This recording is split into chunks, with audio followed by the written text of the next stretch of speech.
வாழ்க வையகம், வாழ்க வையகம், வாழ்க வளத்துடன் உலகெங்கும் இருக்கும் நம்ம குடும்பத்தினருக்கு டாக்டர் டிவைன் தினேஷின் அன்பான வணக்கங்கள். சரி, ஏப்ரல் மாதம் ராசி பலன்கள் பார்க்க போகிறோங்க. சரிங்களா, ராசி இல்லை லக்னம். ஓகே, லக்னத்தை வச்சு பாருங்கள், ஒன்று ஈஸி. இப்போ லக்னம்னா உங்கள் கட்டத்தில் லா எங்கே போட்டிருக்குன்னு பாருங்கள், அதுதான் லக்னம். அது ஒன்றும் பர்ஃபெக்டாக வேலை செய்யும். அதை வச்சு பார்க்கும்போது ஒன்றும் பர்ஃபெக்டாக வேலை செய்யும். சரி, இந்த ஏப்ரல் மாதம் என்னென்ன சிறப்பு? ஏப்ரல் தான் தமிழர்களுக்கான மந்த்தே. ஏன்னா நம்ம தமிழ் புத்தாண்டு ஏப்ரல் 16. நம்மளுக்கு வந்து இந்த சித்திரை அப்படின்றது தான் ஒரு புத்தாண்டாகவே ஆரம்பிக்கிறது. ஸோ ஏப்ரல் புனிதமான மாதம் நம்மளுக்கு ஒன்று. இன்னொன்று சித்ரா பௌர்ணமி வருது, சித்திரகுப்தர்.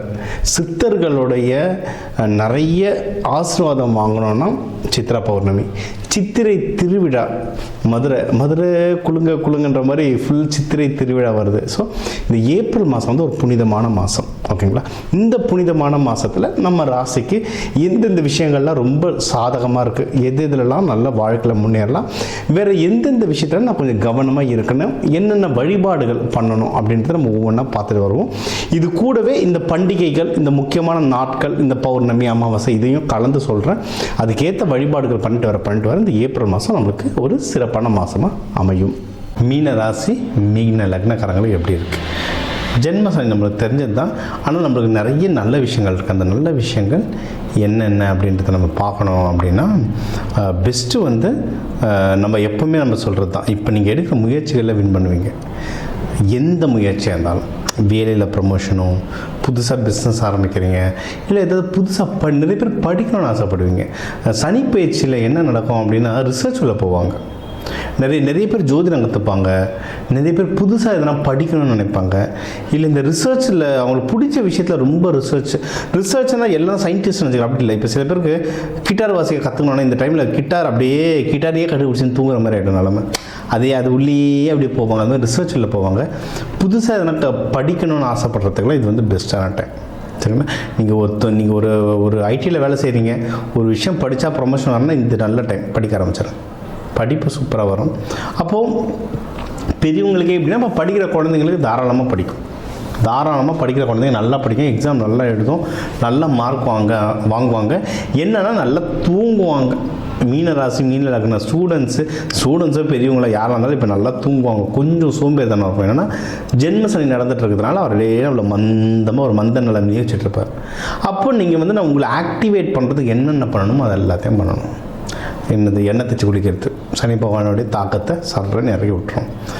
நீங்கள் வந்து டீ சாப்பிடும்போது படிக்கிற குழந்தைங்க கண்டிப்பாக ஏலக்காய் போட்டு குடிக்கணும். சாப்பிட்ற எல்லா விஷயங்கள்லேயும் பச்சை காய்கறிகள் சேர்த்துக்கணும். தினமும் ஒரு வேலையிலேயாவது சப்பாத்தி இருக்கணும். சூரியனுடைய சக்தி அதிகரிக்கணும். ஏன்னா சனி பயிற்சி அதிகமாகும்போது சூரியனோட சக்தி கம்மியாகும், விட்டமின் டி கம்மியாகும். நீங்கள் சனி பயிற்சி நடக்கிற யாராக இருந்தாலும் போய் செக் பண்ணி பாருங்கள், விட்டமின் டி கம்மியாக இருக்கும்.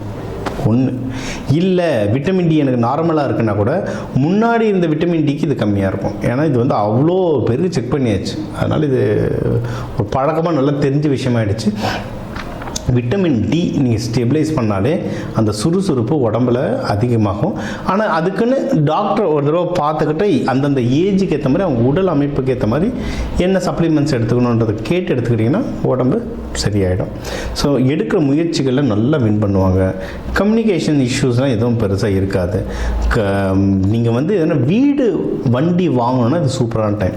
வீடு வண்டி எதனா வாங்கணுன்னா சூப்பரான டைம். அதுவும் நீங்கள் வந்து இது மீன ராசி, நீர் ராசி, பெண் ராசி, தங்கம் வாங்கிறதுக்கு, தங்க நகை வாங்கிறதுக்கு ரொம்ப ஆசைப்படுவாங்க. நிலையான சொத்துக்கள் வாங்கிறதுக்கு ஆசைப்படுவாங்க. அதுக்கெல்லாம் இது நல்ல டைம். அது சனி பயிற்சி நடக்குது, இந்த நேரத்தில் நான் வாங்கலாமான்லாம் பயப்படாதீங்க. இன்வெஸ்ட்மெண்ட்டுக்கு டைம் சூப்பராக இருக்குது. ஆனால் ஆக்சுவலி நீங்கள் அதை பற்றி தேடி போங்களேன், உங்களுக்கு ஏதோ ஹெல்ப் வரும். உங்களுக்கு யாராவது இங்கே ஆஃபர் போய்ட்டுருக்கு, அங்கே ஆஃபர் போய்ட்டுருக்கு, நான் விற்கிறேன் வீடு ஒன்று கம்மி விலையில் வாங்கிக்கிறியா அப்படின்லாம் நிறைய ஆஃபர்ஸ் வரும். உங்களுக்கு சான்ஸ் கிடைக்கும்போது தாராளமாக இன்வெஸ்ட்மெண்ட் பண்ணுங்க, சூப்பராக இருக்கும். அட்வைஸ்லாம் கேட்கணும். அம்மா முறையில் இவங்ககிட்ட நீங்கள் அட்வைஸ் கேளுங்க, ரொம்ப நல்லா ஹெல்ப் கிடைக்கும். சரியா, இது ஒன்று. ஆஃபீஸும் சீனியர்ஸ்லாம் இருந்தாங்கன்னா லேடி சீனியர்ஸ் கிட்ட போய் கேட்டுப்பாங்க. அது வந்து ஒரு டைமில் ஒரு உறவு முறை நம்மளுக்கு ஹெல்ப் பண்ணும். இந்த டைம் வந்து பெண்கள் வயதில் பெரிய பெண்கள், வயதில் பெரியவங்க, அம்மா ஸ்தானம், அக்கா ஸ்தானம், அந்த ஸ்தானத்தில் இருக்கவங்களை கேளுங்க.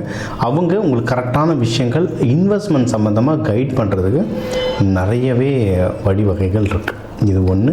நீங்கள் எடுக்கிற முயற்சிகள் வின் பண்ணுவீங்கன்னு சொல்லிட்டோம். 2. இன்னொன்று வந்து நீங்கள் வந்து ஏதாவது தொழில் பண்ணுறீங்க, பிஸ்னஸ் பண்ணுறீங்கன்னா பிஸ்னஸில் உயர்வு வர்றதுக்கு எக்கச்சக்க வாய்ப்பு இருக்குங்க. நல்ல உயர்வு வருவீங்க. வெளிநாடுலாம் போகணுன்னா கூட தாராளமாக நீங்கள் போயிட்டு வரலாம். குரு வீடு, வெளிநாடு போகிறதுக்கு செவ்வாய் குருலாம் ரொம்ப முக்கியம். குரு ரொம்ப முக்கியம். 12 குருன்னா தாராளமாக வெளிநாடு போயிட்டு வருவாங்க. நான் முந்தானேத்து நைட்டு ஒரு ஃப்ரெண்டை பார்த்தோம் ஹோட்டலில். அவர் ஜாதகம் சும்மா என்னை பார்த்து என் ஜாதகத்தை சொல்லு அப்படின்னாரு. தெரிஞ்சவங்க சும்மா நம்ம கிண்டலாக சொல்லுவோம்ல, எங்கே கண்டுபிடி, நீ தான் ஜோசியக்காரனாச்சே, சொல்லு பார்க்கலான்னு அந்த மாதிரி சொன்னார். இப்படி இருக்கும், உனக்கு 12 குரு இருக்கும்டா அப்படின்னு. அவர் ஜாதகம் ஞாபகம் இல்லை சார். டைம் போட்டு பார்த்தா 12 குரு, சிம்பிள். குருவோட ராகு, அப்போ ஃபாரின் போயிட்டார். ரொம்ப சிம்பிள், சரிங்களா? அதனால் இப்போ உங்களுக்கு 10ஆம் வீடுலாம் குரு பார்க்கறதுனால வெளிநாட்டு யோகம் இல்லை வெளி ஊர், உங்களுடைய வசதி வாய்ப்புகள், நம்மளுடைய அறிவு கூர்மைகள் பொறுத்து எவ்வளவு தூரம் நம்ம போகிறோன்றது இருக்குது. அந்த வாய்ப்புகள் வரும். எதில் நீங்கள் ரொம்ப ஜாகிரதையாக இருக்கணும்னா எல்லாத்தையுமே ஜாகிரதையாக இருக்கணும். ஏன்னா ஜென்ம சனி நடந்துகிட்ருக்கு. முக்கியமாக என்னென்னா உடல்நிலை, மனசு, உடம்பு, இது 2த்தையும் பத்திரமா பார்த்துக்கணும். ஏன்னா தேவையில்லாத குழப்பம் ஓடும். எக்கச்சக்கமாக எதையோ நினச்சிக்கிட்டு என்ன அவங்க இப்படி சொல்லிட்டாங்கன்ட்டு எதையோ நினச்சிட்டு குழப்பம் ஓடும். அந்த குழப்பம் வந்து உடம்புல வந்து இறங்கி உடம்பை அடின்னு அடிச்சிட்ருக்கும். பயங்கரமாக ஸ்பாயில் பண்ணிகிட்ருக்கோம் உடம்பை. இது ஒன்று. அடுத்து வந்து இந்த ஹஸ்பண்ட் ஒய்ஃப்குள்ளெல்லாம் ஏதாவது ஒரு ஈகோ இஷ்யூ மாதிரியோ மன கஷ்டமாகவோ தள்ளி எங்கேயாவது இருக்கிற மாதிரி சூழ்நிலைகள் க்ரியேட் ஆகும். இது இல்லைன்னா கல்யாணம் ஆகாதவங்களுக்கு வந்து இந்த திருமணம் வந்து ரொம்ப தடையாகிட்டே இருக்கும். இவங்களுக்கெல்லாம் பெஸ்ட்டு எதுனா, நீங்கள் வந்து சிவபெருமானது வந்து பள்ளியறை பூஜை பாருங்கள். பள்ளியறை பூஜை, கோவில் அந்த கடைசி பூஜையெல்லாம் முடிஞ்ச வரைக்கும் அந்த பள்ளியறை பூஜை அம்பாள் எடுத்துகிட்டு போயிட்டு, அம்பாள் இல்லை ஐயா, அது சில கோவிலோட ஐதீகம் பொறுத்து மாறும். நீங்கள் வந்து இப்போ அது பள்ளி அறையில் எடுத்து போய்ட்டு அம்பாளையும் சிவனையும் வைப்பாங்க. அது பூஜை நடக்கும், சூப்பராக இருக்கும். இருக்கிற பூஜையிலே அதுதான் ஃபென்டாஸ்டிக்கான பூஜை. யாருக்காவது ஹஸ்பண்ட் ஒய்ஃப்குள்ளே சண்டை இல்லை ஒன்றும் கல்யாணம் ஆகலை இல்லை ஒன்றும் குழந்தை பிறக்கணுன்னா இந்த பூஜைகள் பார்க்குறது வந்து பயங்கரமாக வேலை செய்யும். சரிங்களா? இதை நீங்கள் பண்ணுங்கள். அதில் பெஸ்ட்டு என்னென்னா, இப்போ சித்திரை திருவிழா வருது. நான் பார்த்த பள்ளியறை பூஜையில் ஒன் ஆஃப் த சூப்பர் அப்படின்னா மீனாட்சி அம்மன் கோவில், மீனாட்சி சுந்தரேஸ்வரர் பள்ளியறை பூஜை, பள்ளி எழுச்சி காலையில், அதுவும் ரொம்ப நல்லாயிருக்கும். சித்திரை திருவிழாக்கெலாம் நீங்கள் அன்றைக்கி இருக்கிற கூட்டத்துக்கு நம்மளால் அதெல்லாம் பார்க்க முடியுமே தெரியல, பட் நீங்கள் எந்தாவது சிவன் கோயிலில் போய் அன்றைக்கி போய் பார்த்து வந்தீங்கன்னா ரொம்ப நல்லது. ரொம்ப நிறைய நல்ல விஷயங்கள் நடக்கும். சரிங்களா? வழிபாடுனா மீனாட்சி சுந்தரேஸ்வரர் தான் வழிபாடு. மங்கள சனீஸ்வரர் அவருடைய வழிபாடு ரொம்ப நல்லது. புதன்கிழமை சனிக்கிழமைகளில் வழிபாடு பண்ணுறது நல்லது. இல்லைனா நீங்கள் வந்து லக்ஷ்மி நரசிம்மருக்கு பானகம் கொடுத்து வழிபட்டு வர இந்த ஏப்ரல் மாதம் உங்களுக்கு சூப்பராக அமையும். இப்போ உங்கள் ராசிக்கு வந்து எல்லா முக்கியமான விஷயங்கள் பார்த்தோம். ஓவராலாக எப்படி இருக்கும், கல்யாணம் யாருக்கு, வேலை, மகப்பேறு, கடன், கொடுக்கறது வாங்கிறது, தொழில் யாருக்கு அமையும், ஆஃபீஸில் ப்ரமோஷனுக்கு அமையும், வெளிநாடு போகிறது, உடல் உபாதைகளில் எப்படி சரி பண்ணுறது, என்னென்ன வழிபாடுகள், எந்தெந்த தெய்வங்கள், எந்தெந்த நாளில் வழிபாடு பண்ணுறது, இது எல்லாமே நம்ம வந்து முக்கியமாக ஒரு ஓவராலாக எல்லாத்தையும் நம்ம பார்த்தோம். சூப்பர். இப்போ அதான் 12 ராசி, ஒரு 12 கோடி தமிழர்கள் இருக்கும். ஒரு ராசியும் ஒரு கோடி பேருக்கு பொதுவாக சொல்லியிருக்கோம், பொது பலனாக சொல்லியிருக்கோம். இதுவே ஒர்க் ஆகும். ஒன்றும் ஸ்பெசிஃபிக்காக இல்லை எனக்கு இது பத்தலை, எனக்கு ஒன்றும் கிளாரிட்டி வேணும், இல்லை நீங்கள் சொல்கிறது சிலது எனக்கு நடக்கலை அப்படின்னா நீங்கள் வந்து உங்கள் ஜாதகத்தை வச்சு தான் பார்க்கணும்.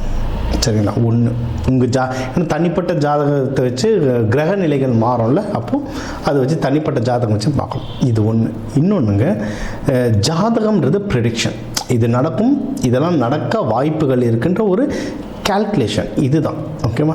இதை தாண்டி நமக்கு வந்து இந்த கிரகங்களோட எப்படி நம்ம வந்து ஒரு அலைன்மெண்ட்டுன்னு சொல்லுவாங்க, அவங்களுடைய வேவ் லென்த்தில் நம்ம அலைன்மெண்ட் ஆகிட்டோம்ல, அவங்க போக்குலேயே நம்ம போயிடணும்னா ஜெயிச்சிடலாம். இப்போ சனி பயிற்சி நடக்குதுன்னா அப்போ அந்த சனி தாக்கம் குறைக்கிறதுக்கு என்னென்ன, இப்போ நான் வந்து தெய்வ வழிபாடுகளாக சொல்லியிருக்கேன். ஆனால் இதை தாண்டி நிறைய இருக்குது. விதைகள், கலர் தெரப்பி, அரோமா தெரப்பி, நறுமணங்களை வச்சு அவ்வளோ விஷயம் நம்ம சாதிக்கலாம். அதனால தான் கோவிலில் சாமிக்கெலாம் பூலாம் கொடுக்குறோம்லாம், நறுமணத்துக்கு எது கொடுக்குறோம்? ரொம்ப பெரிய ஆளுங்க போது நிறைய இந்த எசென்ஷியல் ஆயில் தருவாங்க, அரோமா தெரப்பின்னவங்க நறுமணங்களை வச்சு நிறைய மேஜிக் பண்ணலாம். விதைகள், கோவிலில் வந்து ஒரு சாமியை பிராண பிரதிஷ்டம்னு சொல்லுவோம். அந்த சாமியை பிரதிஷ்டம்னா கீழே நவதானியம் கொட்டுவோம்.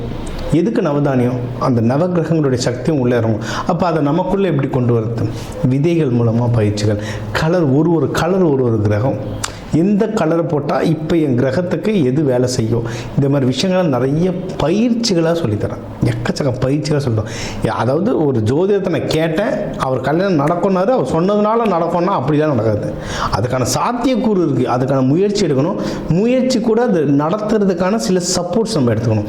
இந்த பயிற்சிகள் பண்ணணும், இந்த கோவில்கள் பண்ணணும். கோவில் சாமி ஒன்று கூட ஒன்றும் சில பயிற்சிகள்லாம் சொல்லுவோம். அதெல்லாம் பண்ண பண்ண பண்ண ஒரு இடம் ஏன்னா ஒரு ஒரு கிரகத்துக்கே எனக்கு சொல்கிறதுக்கு மணிக்கணக்கில் ஆகும். அதனால் எல்லாமே இந்த 8-10 நிமிஷத்துக்குள்ளே அடக்க முடியாது.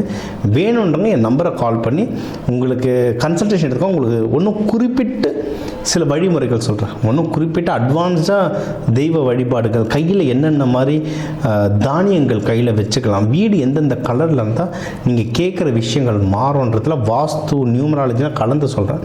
இதெல்லாம் நீங்கள் செஞ்சுட்டு வர இந்த ஜோதிடம் இது இந்த ஆன்மீகத்துக்குரிய கொஞ்சம் அறிவியலையும் கலந்துட்டு வர உங்கள் முயற்சிகள் சேர சேர நீங்கள் கேட்குற எல்லா விஷயமும் எல்லாமே இந்த ஏப்ரல் புத்தாண்டில் அந்த சிவபெருமான பார்வதியை நடத்தி வைக்க டாக்டர் டிவைன் தினேஷின் அன்பான வணக்கங்கள். வாழ்க வளத்துடன்.